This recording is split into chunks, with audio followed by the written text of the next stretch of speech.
الحمد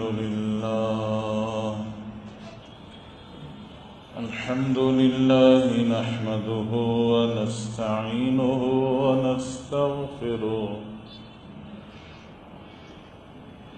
ونستغفره ونؤمن به ونتوكل عليه ونعوذ بالله من شرور أنفسنا ومن سيئات أعمالنا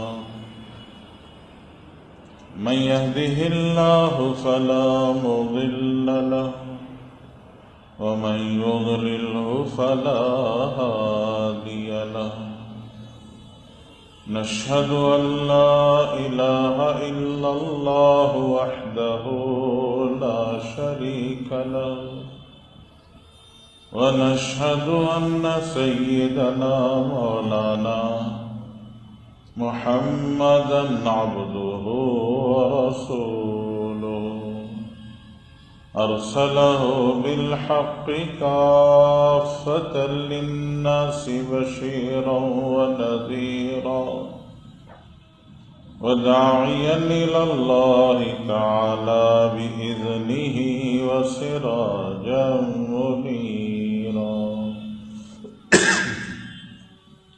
وصلى الله تعالى عليه وبارك وسلم تسليما كثيرا كثيرا أما بعد فإن أصدق الحديث كتاب الله وخير الهدي هدي محمد صلى الله عليه وسلم وشر الأمور محدثاتها وكل محدثة بدعة وكل بدعة ضلالة وكل ضلالة في النار فأعوذ بالله من الشيطان الرجيم بسم الله الرحمن الرحيم ومن أراد العاجلة عجلنا له فيها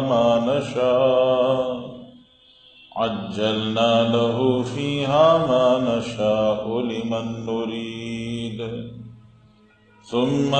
ثم يصلاه وجعلناه جهنم مذموما ومن أراد الآخرة وسعى لها سعيها وهو مؤمن فأولئك كان سعيهم مشكورا وقال النبي صلى الله عليه وسلم إن هذا المال حلوة خضرة فمن أخذه بحقه بورك له فيها أو كما قال عليه الصلاة والسلام۔ دوستو، بزرگوں اور بھائیوں، اللہ جل جلالہ من والہ نے انسان کو اس دنیا کے اندر اپنی قدرت سے وجود بخشا ہے۔ یہ کائنات اللہ جل شانہ نے انسان کے لیے پیدا کی ہے، لیکن انسان کو اس کائنات کے لیے اللہ تعالیٰ نے نہیں بنایا ہے، نہیں پیدا کیا ہے۔ انسان کو اللہ جل شانہ نے اپنی قدرت سے جتنا کچھ دنیا میں دیا وہ تو بہت تھوڑا دیا ہے۔ اللہ جل شانہ انسان کو جو کچھ دنیا میں عطا فرمایا ہے اس سے بے حد و حساب، اس سے بہت زیادہ اللہ جل شانہ دینا چاہتے ہیں، عطا فرمانا چاہتے ہیں، نوازنا چاہتے ہیں، اور اسی کے لیے اللہ جل شانہ نے انسان کے لیے ایک اور زندگی رکھی ہے جس کو آخرت کی زندگی کہا جاتا ہے۔ انسان دنیا میں اپنی دنیاوی زندگی کو دیکھتا ہے، سمجھتا ہے، اس کے فائدے کو، اس کے نقصان کو تمیز کر پاتا ہے، لیکن اللہ جل جلالہ من والہ انسان سے یہ چاہتے ہیں کہ وہ اپنی نظر کو، اپنی نگاہ کو دنیا سے آگے آخرت کی طرف بڑھائے، وہ دنیا نہیں آخرت دیکھے، وہ دنیا کا فائدہ نہیں آخرت کا فائدہ دیکھے، وہ دنیا کا نقصان نہیں آخرت کا نقصان دیکھے، وہ دنیا کی فانی نعمتوں کو نہیں آخرت کی باقی نعمتوں کو دیکھے۔ اس لیے انسان کی رہبری، انسان کی رہنمائی، انسان کو اللہ نے راستہ دکھایا ہے، اور انسان کے لیے اللہ جل شانہ نے بھلائی کا، خیر کا ارادہ فرمایا ہے۔ اس دنیا میں آنے سے پہلے انسان مختلف جہانوں میں، عالموں میں، دنیا میں آنے سے پہلے مختلف عالموں میں انسان وقت گزار کر زندگی کا کچھ حصہ گزار کے آیا ہے، لیکن جہاں انسان نے زندگی گزاری ہے وہ لاشعوری کا زمانہ ہے، اسے ہوش نہیں، اسے ادراک نہیں، اسے سمجھ نہیں، اسے اس زمانے کی کوئی جانکاری نہیں ہے، زمانہ اس کے اوپر سے گزر گیا ہے۔ اللہ تعالیٰ نے ہر انسان کو سب سے پہلے حضرت آدم علیہ السلام کی پشت سے نکال کر عالم ارواح میں پیدا کیا، اور تمام انسانوں کو ایک میدان میں عالم ارواح میں جمع کیا۔ گویا روح، اللہ تعالیٰ نے تمام انسانوں کی روح کو ایک ساتھ ایک وقت میں پیدا کر دیا، ایک ساتھ پیدا کر دیا، ایک وقت میں پیدا کر دیا۔ صرف ایک حضرت آدم علیہ السلام، حضرت حوا علیہ السلام، ان دونوں کی روحوں کو، جسموں کو اللہ نے پہلے پیدا کیا، باقی تمام انسانوں کی روحوں کو اللہ نے ایک ساتھ پیدا کیا۔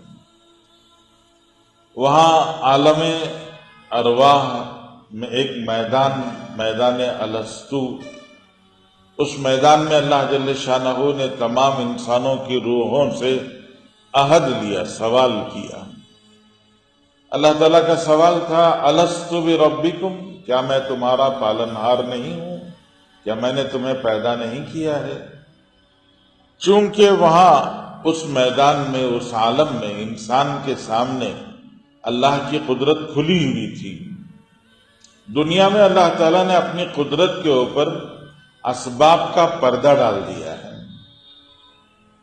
آدمی کو سورج دکھائی دیتا ہے، چاند دکھائی دیتا ہے، بارشیں دکھائی دیتی ہیں، اناج سے غلہ نکلتا ہوا دکھائی دیتا ہے، غلے اور اناج سے پیٹ بھرتا ہوا دکھائی دیتا ہے، اور اس سے بدن میں طاقت آتی ہوئی دکھائی دیتی ہے، اور پھر اس بدن کی طاقت کو انسان استعمال کرتا یہ نظر آتا ہے۔ اس کے پیچھے جو اللہ کی اصل کار فرمائی ہے وہ انسان کو نظر نہیں آتی، کہ سورج میں روشنی اصل میں نہیں ہے، وہ اللہ کے حکم میں روشنی ہے۔ جب اللہ کا امر اور حکم سورج کے ساتھ میں ملتا ہے تو سورج روشنی دیتا ہے، ورنہ سورج میں روشنی نہیں ہے۔ جیسے یہ لائٹ اور بلب، بہت سارے بلب اب بند ہیں، ان میں روشنی نہیں نظر آ رہی ہے، آپ کو روشنی نہیں مل رہی ہے ان بلبوں سے، ان لائٹوں سے۔ کیوں؟ ہم سب سمجھتے ہیں کہ پیچھے کی جو برقی تار ہے، وہ لگی ہوئی تار، اس کا جو سوئچ ہے وہ سوئچ آن نہیں ہے تو بہت سارے پنکھے چل نہیں رہے ہیں اور بہت سارے لائٹ جل نہیں رہے ہیں، لیکن جب جیسے ہی سوئچ آن کیا جائے گا تو لائٹ جل جائے گا، پنکھا چل جائے گا۔ ایسے ہی ایک اللہ کا امر، اللہ کا حکم وہ اصل ہوتا ہے، اور اسی سے سورج میں روشنی آتی ہے، چاند میں چاندنا آتا ہے، بادلوں سے بارش برستی ہے، اور اناج و غلہ زمین سے نکلتا ہے۔ انسان کو وہ یہاں نہیں دکھائی دیتا ہے، وہاں میدان الستو میں جب اللہ نے تمام انسانوں کو ایک میدان میں جمع کیا تو وہ اللہ کی قدرت سامنے دکھائی دے رہی تھی، اللہ کی ساری کارسازی، کار فرمائی انسان کو نظر آ رہی تھی۔ تو جب اللہ نے پوچھا الست بربکم، کیا میں نہیں ہوں تمہارا پالنہار، تو سارے انسانوں نے مل کر ایک ساتھ ایک جواب دیا، اور سب نے کہا بلا، یقیناً آپ ہی ہمارے رب ہیں، آپ ہی ہمارے پالنہار ہیں۔ یہ سب نے جواب دیا۔ تو وہ پہلی جگہ تھی جہاں انسان کو اللہ نے وجود بخشا۔ پھر اس کے بعد یہ جو میرا اور آپ کا بدن ہے، روح بنی تھی، بدن نہیں بنا تھا۔ اللہ تعالیٰ نے اس بدن کو عالم اشیاء میں پھیلا دیا، چیزوں میں پھیلا دیا، سورج کی کرنوں میں، چاند کے چاندنے میں، اناج و غلے میں، پھل پھلاری میں، پانی میں، ترکاری میں، پتہ نہیں کتنی ہزاروں قسم کی چیزیں ہیں، ان چیزوں میں اللہ تعالیٰ نے پھیلا دیا۔ ایک مرد نے، ایک عورت نے ان سب چیزوں سے فائدہ اٹھایا، سورج کی روشنی بھی لی، چاند کا چاندنا بھی لیا، ٹھنڈی گرم ہوائیں بھی لی، پانی بھی پیا، اناج و غلہ بھی استعمال کیا، مختلف چیزوں سے فائدہ اٹھایا۔ تو اس کے نتیجے میں انسان کا بدن نشو نما ہوا، بدن پلا بڑھا، اس کے بدن میں خون بنا، پھر وہ خون منی میں بدلا، پھر وہ منی کا قطرہ، مرد کے منی کے قطرے اور عورت کا منی کا قطرہ جب ماں کے رحم میں جمع ہوا تو وہاں سے اللہ تعالیٰ نے تخلیق کا کام شروع کیا۔ 9 مہینے ایک بچہ، ایک انسان ماں کے پیٹ میں رہا، 9 مہینے اس نے وقت وہاں گزارا، کسی نے کم و بیش بھی گزار کر وہ دنیا میں آیا۔ تو یہاں سے ہمیں شعور ملا، سمجھ ملی، وہ بھی بچپن میں نہیں تھی۔ 10 11 12 سال ہوتے ہوتے آدمی باشعور ہوا، سمجھدار ہوا، پھر سمجھداری کے بعد تجربہ کاری، ہوشیاری، اس کو آتے آتے وقت لگتا ہے، اور جب تک آدمی تجربہ کار بنتا ہے اور زندگی کے سارے تجربات حاصل کر لیتا ہے، اس وقت تک اس کے دنیا سے جانے کا وقت آ جاتا ہے۔ تو گویا یہ زندگی کا ایک سلسلہ ہے۔ تو دنیا چند روزہ زندگی ہے، جہاں انسان چند روزہ زندگی گزار رہا ہے، لیکن دنیا میں آنے سے پہلے وہ ماں کے پیٹ میں تھا، ماں کے پیٹ میں آنے سے پہلے وہ ماں باپ کے صلب میں تھا، پیٹ میں تھا، اور ماں باپ کے صلب میں آنے سے پہلے وہ عالم اشیاء میں پھیلا ہوا تھا، دنیا بھر کی چیزوں کے اندر وہ منتشر تھا، اور اللہ نے اس کی روح کو بہت پہلے بنا کر ریزرو کر دیا تھا۔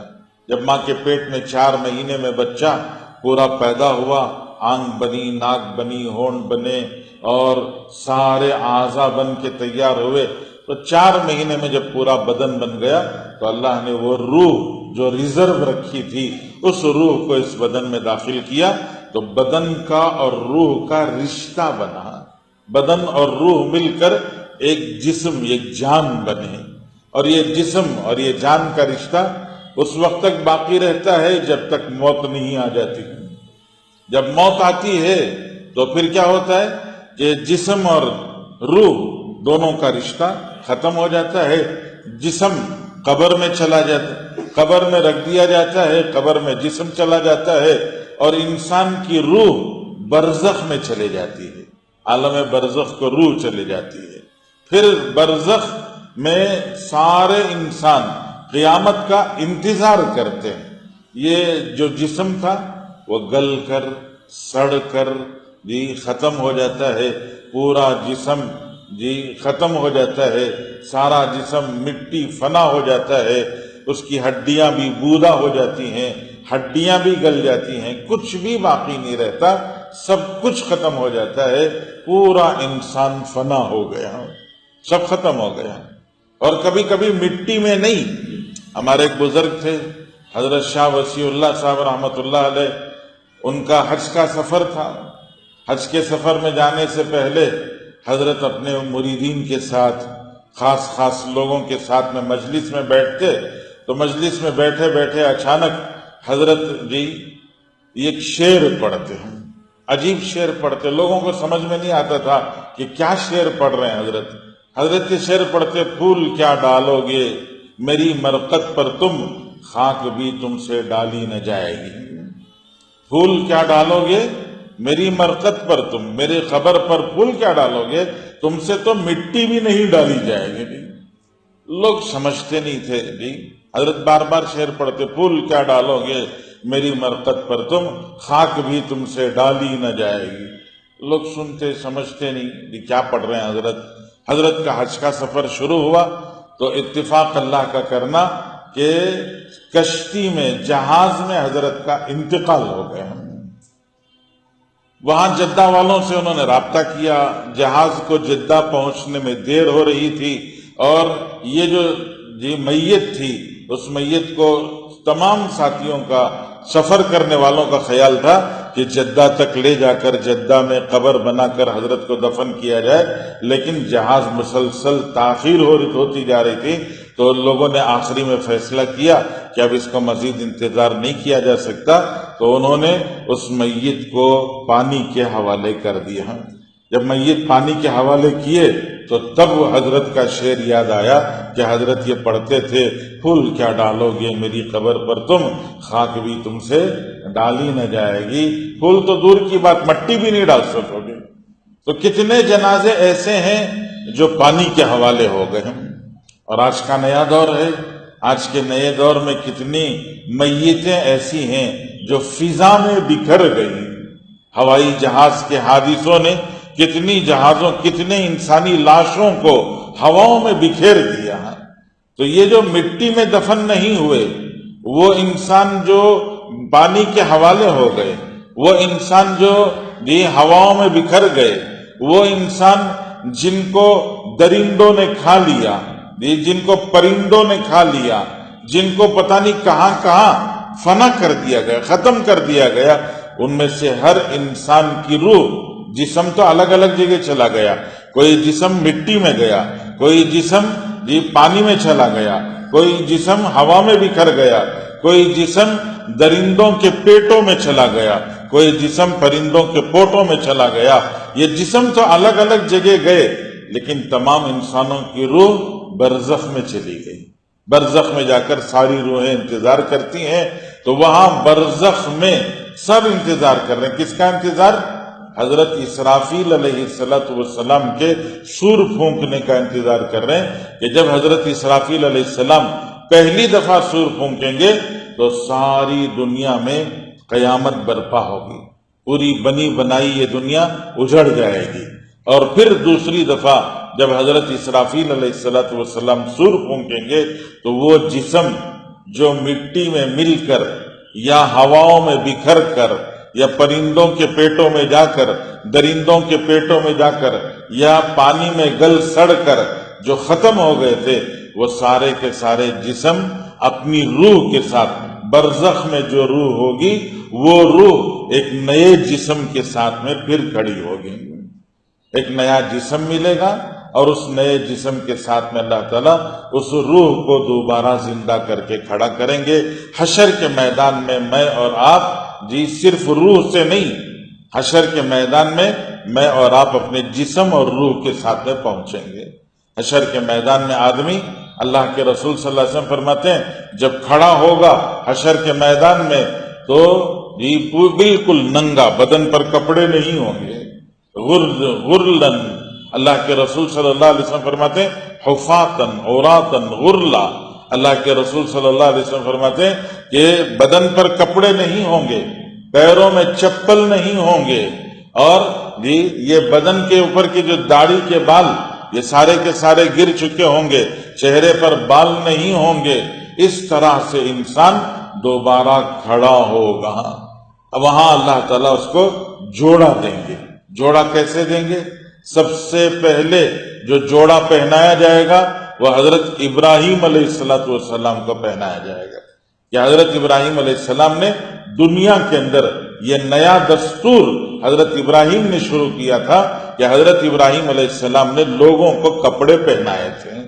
حضرت ابراہیم ننگوں کو کپڑے پہناتے تھے، بھوکوں کو کھانا کھلاتے تھے. تو خاص طور سے اس سے پہلے یہ نظام نہیں تھا، لوگ دوسروں کو کپڑے پہنانے کی فکر نہیں کرتے تھے.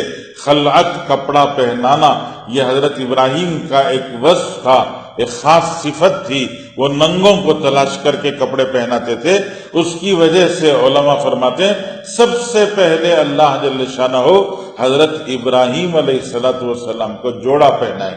پھر دنیا کے اندر جس نے بھی دوسروں کو جوڑا پہنایا ہوگا، کپڑے پہنائے ہوں گے، ان کو اللہ جل شانہ گویا جوڑے سب سے پہلے پہنائیں گے اور سب سے پہلے ان کے لیے جوڑے کا انتظام کریں گے. اس طرح سے پوری دنیا کو آگے پیچھے کپڑے ملیں گے. پھر سب کے سب مل کر حشر کے میدان میں پہنچیں گے. وہ حشر کا میدان ایک دن کا ہوگا اور وہ ایک دن 50,000 سال کا ہوگا.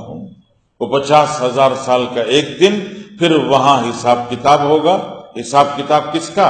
میرا اور آپ کا. ہماری 60-70 سال کی زندگی، ابھی اخبارات میں آپ نے دیکھا ہوگا 700 ارب انسان، آبادی بڑھتے بڑھتے بڑھتے اب ماشاءاللہ پوری دنیا میں 800 ارب انسان بستے ہیں. پوری دنیا میں 800 ارب انسان ہو گئے ہیں. تو یہ 800 ارب انسان آج بس رہے ہیں. حضرت آدم سے لے کر آج تک کتنے دنیا میں آئے چلے گئے، اس کا حساب کسی کے پاس نہیں ہے. آج سے لے کر قیامت تک کتنے انسان دنیا میں آئیں گے چلے جائیں گے، اس کا حساب بھی کسی کے پاس نہیں ہے. تو حضرت آدم سے لے کر قیامت تک کے آخری انسان، پہلے سے لے کر آخری انسان تک، ان سب کی پوری زندگی کا حساب لینا ہے. اور اگر حساب کا اندازہ کیا جائے 50,000 سال بھی بہت کم ہے. ایک آدمی کی کم سے کم 60 سال کی زندگی کا حساب لگایا جائے تو 60 سال کی زندگی کا حساب لینے کے لیے کتنا وقت چاہیے. اور پھر اس کے 800 ارب انسان، پھر حضرت آدم سے لے کر آج تک، آج سے لے کر قیامت تک، ان سب کا حساب لینے کے لیے 50,000 سال بھی تھوڑے ہیں. لیکن اللہ کی شان ہے واللہ سریع الحساب، اللہ بہت جلدی حساب لیں گے، بہت تیزی کے ساتھ میں حساب لیں گے. اللہ جل شانہ کے پاس آج کل یہ کمپیوٹر، کیلکولیٹر، یہ ساری چیزیں جو ہمیں آئی ہیں، ہمارے سامنے دکھائی جا رہی ہے، یہ سب واللہ سریع الحساب کا نمونہ ہے کہ اللہ جل شانہ بہت تیزی کے ساتھ میں پوروں کی زندگی، انسانی زندگی کی نیکیاں، گناہ، ان سب کا کیلکولیشن کریں گے، حساب کتاب کریں گے. سب آدمی کی نیکیاں، اس کے گناہ، اس کا اعمال نامہ اس کے ہاتھ میں دے دیا جائے گا. خود اسی کو لے جا کر اعمال کے تولے جانے والے ترازو میں خود اپنے اعمال کو لے جا کر تلانا ہوگا. والوزن یومئذ الحق، اللہ جل شانہ فرماتے ہیں قیامت کے دن اعمال کا وزن ہونا حق ہے. کیسے وزن ہوگا؟ آج کے زمانے میں سمجھنا کچھ مشکل نہیں ہے. پرانے زمانے میں لوگوں کو سمجھ میں نہیں آتا تھا، لیکن آج کا دور ہر چیز کا وزن کیا جا رہا ہے. جہاں ہر چیز کا وزن کیا جاتا ہو، چیز کے وزن کرنے کے لیے اس کا جوہر ہونا، اس کا جسم ہونا ضروری نہیں ہے. جس کا جسم نہیں اس کا بھی وزن کیا جا رہا ہے. گرمی کا وزن ہو رہا ہے، سردی کا وزن ہو رہا ہے، اور پھر جو ہے الگ الگ چیزوں کا جب وزن ہو رہا ہے تو اس میں اعمال جس کا کوئی جسم نہیں ہے اس کا وزن کرنا آج کے زمانے میں سمجھنا مشکل نہیں ہے. اور ایک عجیب روایتوں میں حدیث آتی ہے، اللہ کے رسول صلی اللہ علیہ وسلم کی حدیث کا خلاصہ ہے، گویا اعمال کے وزن کے حساب سے بعض روایتوں سے پتہ چلتا ہے کہ انسان کا وزن ویسا ہو جائے گا. حشر کے میدان میں ایک ایک آدمی اپنے نیکیوں اور گناہ کے اعتبار سے اس کا وزن بنے گا. اور کس کو تولا جائے گا؟ روایتوں میں آتا ہے خود آدمی کو تولا جائے گا. بعض روایتوں سے پتہ چلتا ہے کہ خود انسان کو تولا جائے گا، اور انسان اگر نیکیاں ہیں اس کا وزن زیادہ ہوگا، اور اگر گناہ ہیں تو وہ ہلکا پھلکا ہو جائے گا، بے وزن ہو جائے گا۔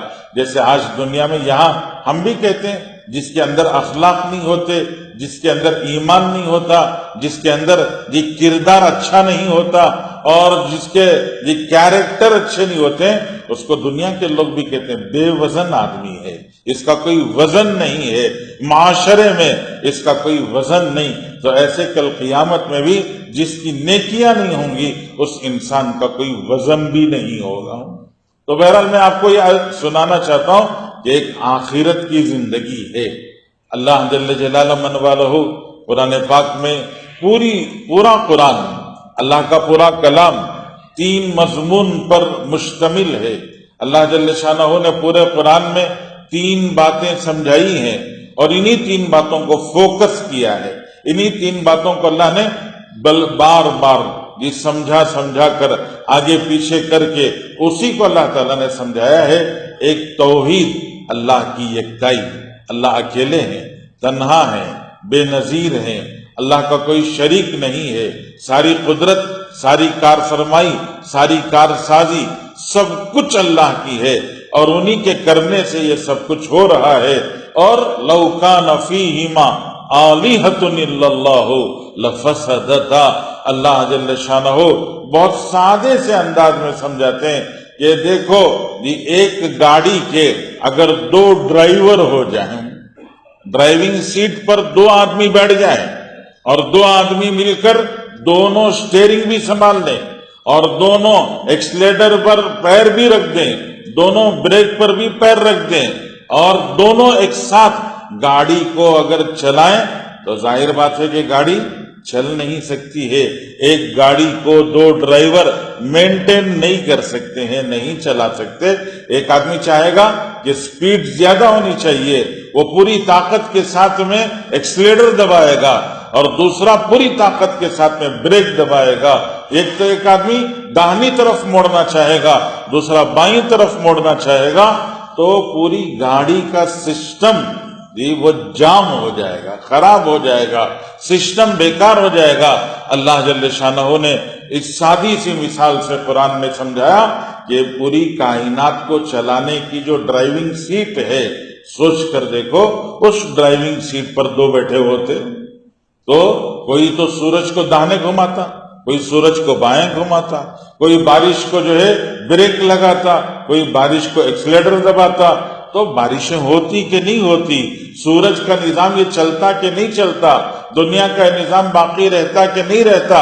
لفسدتا، آسمان و زمین کا یہ نظام بگڑ کر رہ جاتا۔ یہ نظام اتنی آسانی کے ساتھ، جو اتنی بہتری کے ساتھ ہزاروں سال پہلے سورج جس وقت پر نکل رہا تھا، اتنے 1000 سال چلنے کی وجہ سے یہ آپ کی جو واچ کی جو مشین ہے وہ چلتے چلتے ہفتے میں 1 مرتبہ وہ کیا ہو جاتی ہے، 1 منٹ آگے بڑھ جاتی ہے یا 1 منٹ سلو ہو جاتی ہے۔ اور اتنی ساری جو ہماری مشینریاں ہیں، وہ مشینریاں کام کرتے کرتے وہ گھس جاتی ہیں، اس کا کام جو ہے وہ فرق پڑ جاتا ہے۔ لیکن اللہ کا نظام، سورج والشمس تجری لمستقر لها ذلك تقدیر العزیز العلیم والقمر قدرناہ منازل، اللہ جل شانہ سمجھاتے ہیں سورج کے نظام میں 1 سیکنڈ کا فرق نہیں آیا، چاند کے نظام میں 1 سیکنڈ کا فرق نہیں آیا۔ پوری دنیا کا نظام اپنی پوری طاقت کے ساتھ میں اپنی رفتار پر چل رہا ہے۔ یہ سب سے بڑی نشانی اللہ کے ایک ہونے کی ہے، اللہ تعالیٰ کی یکتائی اور توحید کی نشانی ہے کہ جب سے کائنات بنی ہے تب سے لے کر اب تک سیب کے درخت پہ سیب ہی لگ رہا ہے، سپوٹے کے درخت پر سپوٹا ہی لگ رہا ہے، اور آم کے درخت پہ آم ہی لگ رہا ہے۔ اگر 2 ہوتے تو دونوں مل کے فیصلہ کرنے میں ذرا آگے پیچھے ہو جاتا۔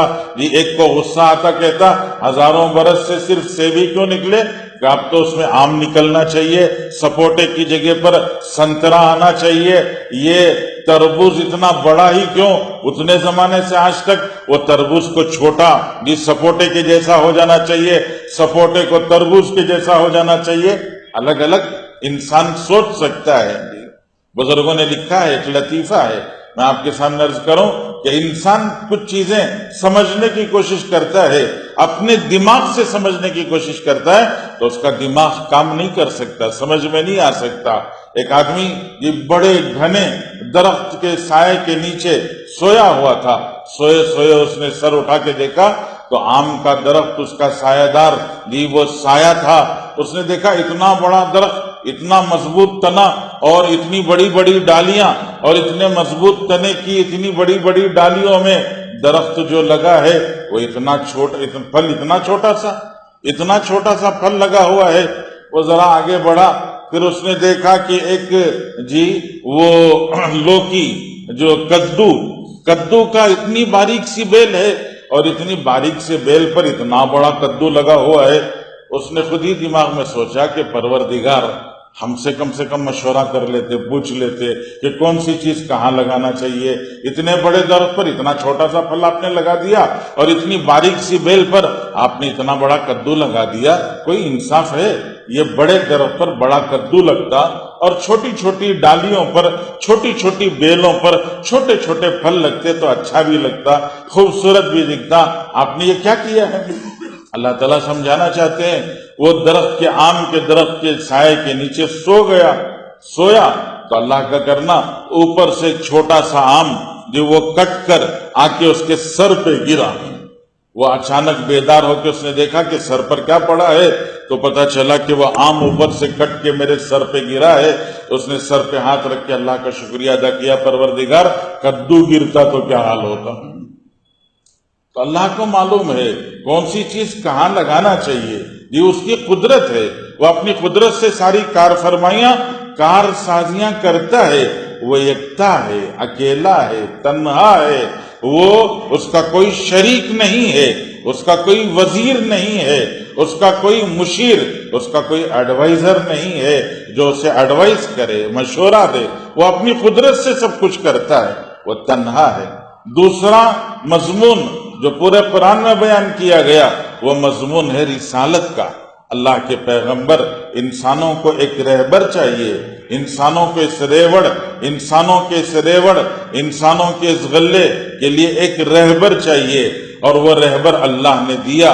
اور ایک رہبر نہیں، اللہ تعالیٰ نے 1,24,000 رہبر پیغمبر دنیا کے اندر بھیجے۔ اور جب دنیا اپنے اخیر زمانے پر پہنچی اور دنیا اپنی انتہا اور اپنے مکمل ہونے کے دور میں پہنچی ہے، تو اس دنیا کے سب سے بڑے رہبر، عظیم الشان رہنما اور سب سے بڑے پیغمبر جو امام الرسل، خاتم الانبیاء، سید الاولین والآخرین ہیں، وہ آخری پیغمبر دنیا میں تشریف لائے، اور انہوں نے اپنے زمانے سے لے کر رہتی دنیا تک، قیامت تک کے لیے وہ ایک پورا روٹ میپ، سیدھا جنت تک جانے کا جو راستہ ہے، وہ روٹ میپ اللہ کے رسول صلی اللہ علیہ وسلم نے دیا، اور دے کر دنیا سے تشریف لے گئے، بتا دیا کہ لن تضلوا ما تمسکتم بہما ترکت فیکم امرین۔ یہ روٹ میپ میں تمہیں دے رہا ہوں، ایک قرآن میں ہے، دوسرے اللہ کی کتاب سنت میں ہے، اس کو دیکھ کر چلتے رہو۔ لن تضلوا ما تمسکتم بہما، اس کو پکڑ کر جب تک چلو گے راستہ بھٹکو گے نہیں، جنت کا راستہ چھوڑ کر جہنم کی گلیوں میں نہیں گھسو گے۔ یہ اللہ کے رسول نے بتایا، اس کو قرآن نے سمجھایا ہے۔ پیغمبر کی ضرورت کیا، پیغمبر کا کام کیا، پیغمبر کی ذمہ داری کیا، یہ سب سمجھایا۔ اور تیسرا مضمون جو پورے قرآن میں بتایا گیا، اس کو اللہ نے کہیں بہت مختصر کر دیا۔ اللہ تعالیٰ نے بہت مختصر بھی کہا، وَلَلْآخِرَةُ خَيْرٌ لَكَ مِنَ الْأُولَى۔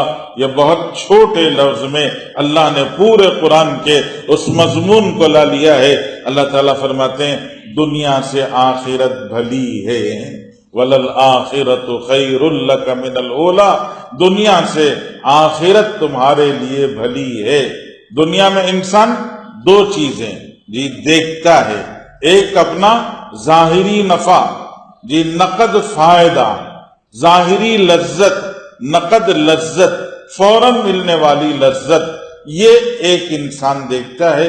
ایک اس کو بتایا گیا جو نظر نہیں آتا، جو حواس سے خمسہ جو اللہ نے اس کو دیا ہے، حواس سے خمسہ، آنکھ سے دیکھ نہیں سکتا، زبان سے چکھ نہیں سکتا جی، ناک سے اس کی بو کو محسوس نہیں کر سکتا، اس کی آوازیں، اس کی صدائیں، وہاں کے وہ جو جی شور یا وہاں کے نغمے وہ اپنے کانوں سے سن نہیں سکتا، یہ اس کے ہاتھوں سے پکڑ نہیں سکتا، جنت کی کوئی چیز کو چھو کے نہیں دیکھ سکتا، جہنم کی آگ کی گرمی کو اپنے ہاتھوں سے چھو کے نہیں دیکھ سکتا، جہنم کے اژدوں کو نہ اپنی آنکھ سے دیکھ سکتا ہے، نہ جہنم کے اژدوں کی آواز سن سکتا ہے، نہ جہنم کے اژدوں کے اور جہنم کی وہ جو بدبو ہے وہ بدبو اپنی ناک سے سونگھ سکتا ہے، نہ جہنم کو ہاتھ سے پکڑ کے دیکھ سکتا ہے، نہ جنت نہ جہنم۔ آخرت اللہ جل شانہ نے غیب میں کر دی ہے، آخرت پر اللہ تعالیٰ نے پردہ ڈال دیا ہے، آخرت کو اللہ تعالیٰ نے غیب میں کر دیا، اور غیب میں اللہ نے آخرت کو کر کے انسان کے سامنے دو راستے رکھے ہیں، اور دونوں راستوں کو اللہ نے بتایا۔ اللہ نے فرمایا من اراد العاجلۃ عجلنا له فیہا ما نشاء لمن نرید۔ اللہ جل شانہ فرماتے ہیں دیکھو دو باتیں ہیں، عاجلہ آخرہ، یہ عربی کے الفاظ ہیں جی، عاجلہ آخرہ جی فوراً اور دیر، جو آپ کو کیش میں مل رہا ہے جی، نقد میں مل رہا ہے اور فوراً مل رہا ہے، اس کو کہتے ہیں عاجلہ، جلدی ملنے والی چیز، اور ایک آخرہ، آخرہ کے معنی جلدی نہیں ملے گی، ذرا دیر سے ملے گی، تھوڑا وقت لگنے کے بعد ملے گی، ذرا جو ہے بعد میں دیا جائے گا۔ تو ایک وہ چیز جو تمہیں فوراً ملے، ایک وہ چیز تمہیں دیر سے ملے۔ اللہ فرماتے ہیں من اراد العاجلۃ عجلنا له فیہا ما نشاء لمن نرید۔ اللہ جل شانہ نے فرمایا جو نقد کا ارادہ کرے، جو یہ چاہتا ہے کہ مجھے فوراً مل جائے، فوراً مجھے فائدہ ہو جانا چاہیے، زندگی لے کے آیا ہوں تو زندگی کے مزے کر لوں، زندگی کی لذت اٹھا لوں، زندگی کے مزے میں جو ہے کر لوں، میں خوب اپنا فائدہ اٹھا لوں، پیسہ کما لوں، پیسہ اڑا لوں، جو لذتوں کے سامان ہیں وہ سارے لذتوں کے سامان میں کر لوں، آنکھوں سے وہ سب دیکھ لوں جو لذت کی چیز ہے، زبان سے وہ سب چکھ لوں جو لذت کا سامان ہے، میں ناک سے وہ ساری خوشبوئیں سونگھ لوں جو لذت کا سامان ہے، میں کانوں سے وہ سب سن لوں جو لذت کا سامان ہے، اور جو جی میرے ہاتھوں سے میں وہ سب پکڑ لوں جن سے میں لذت حاصل کر سکتا ہوں۔ تو ایک انسان کی چاہت، ایک انسان کا ارادہ، ایک انسان کا اندر کی وہ خواہش کہ مجھے یہ کیش فائدہ ہونا چاہیے اور فوراً کی لذت مجھے ملنی چاہیے، مجھے وہ مزے حاصل ہو جانے چاہیے۔ آج دنیا میں دیکھ رہے ہیں آپ، دنیا میں لوگوں نے آخرت کو بھلا دیا ہے، آخرت کو جی یہ سمجھا ہے۔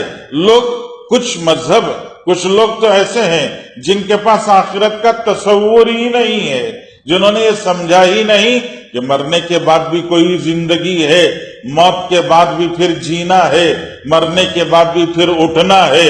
اس کو بہت سارے تو سمجھتے ہی نہیں۔ قرآن پاک میں اللہ تعالیٰ نے فرمایا جی رسول اللہ صلی اللہ علیہ وسلم کے پاس ایک آدمی آیا اور اس نے آ کر ایک بوجھی سی ہڈی، سوکھی ہوئی ہڈی قبرستان سے لا کر اس نے اپنی ہتھیلی پر رکھی، حضور کے سامنے ایک ہتھیلی سے دوسری ہتھیلی کو اس ہڈی کے اوپر موڑا تو وہ جو ہڈی تھی وہ ہڈی پاؤڈر ہو گئی۔ اس نے اس طرح سے پھونکا تو وہ ہڈی کا جو پاؤڈر تھا وہ ہواؤں میں اڑ گیا۔ تو اس نے کہا انا یحیی العظام وہی رمیم، یہ ہڈی بودا ہو چکی ہے، اس کو دوبارہ کیسے زندہ کیا جا سکتا ہے، یہ اس نے سوال کیا۔ تو دنیا میں بہت سارے لوگ وہ ہیں جن کے پاس موت کے بعد دوبارہ زندگی کا تصور ہی نہیں ہے۔ وہ یہ سمجھتے ہیں جو ملا دنیا میں ملا ہے، جو پانا ہے وہ دنیا میں پانا ہے، جو حاصل کرنا ہے وہ دنیا میں حاصل کرنا ہے۔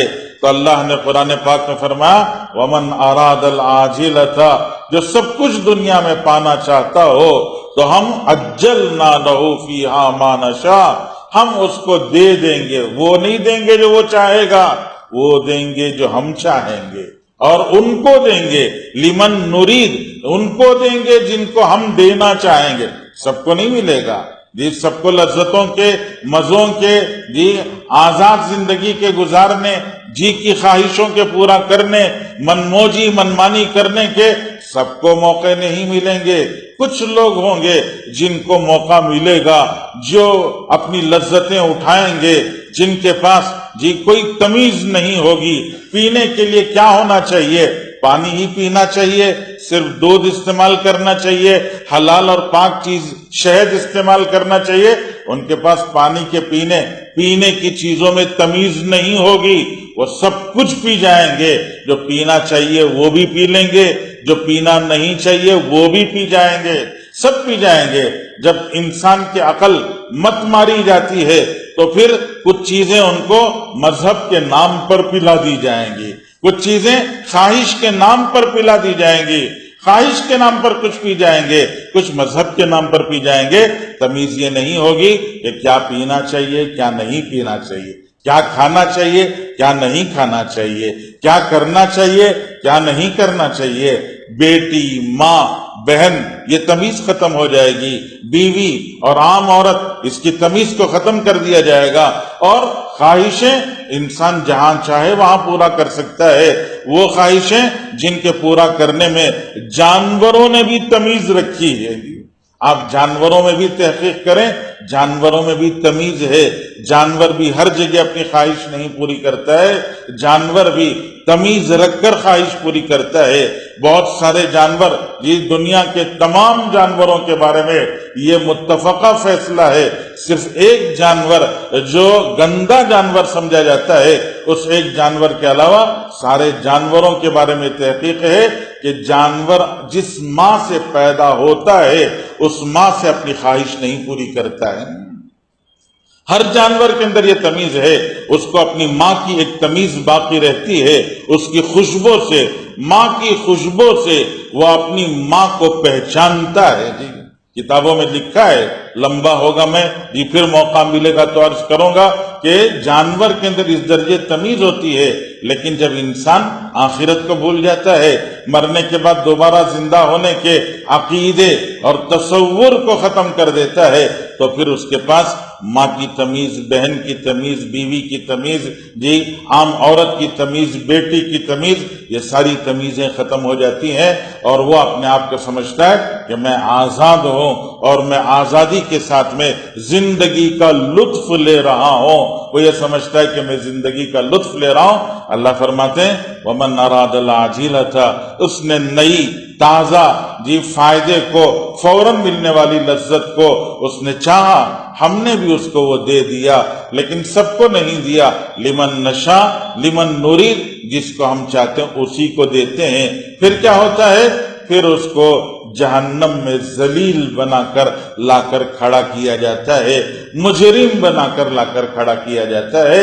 آگے اللہ نے فرمایا وَمَنْ أَرَادَ الْآخِرَةَ، جی نقد فائدے سے نظر ہٹا لے، جو موت کے بعد دوبارہ زندہ ہونے کا یقین اپنے دل میں بٹھا لے، وَسَعَى لَهَا سَعْيَهَا، ہر بات میں زبان سے بول رہا ہوں تو بولتے وقت پر نقد کا فائدہ نہیں، آخرت کا فائدہ، نقد کا نقصان نہیں، آخرت کا نقصان۔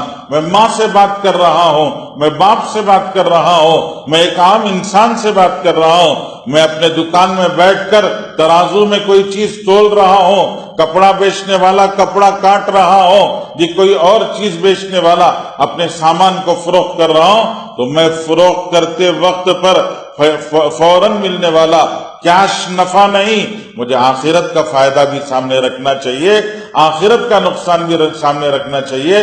جو اس کو سامنے رکھ کر زندگی گزارتا ہے، اللہ نے فرمایا وَمَنْ أَرَادَ الْآخِرَةَ وَسَعَى لَهَا سَعْيَهَا، جو آخرت کو سامنے رکھ کر زندگی گزارے اور اس کے لیے کوشش کرے، وہ مؤمن، اس کے پاس ایمان کی دولت بھی اگر ہو، وَأُولَئِكَ كَانَ سَعْيُهُمْ مَشْكُورًا، ان کی وہ کوشش مشکور ہے، ان کی وہ کوشش کامیاب ہے، اس کوشش پر اللہ کی طرف سے بدلہ ملے گا۔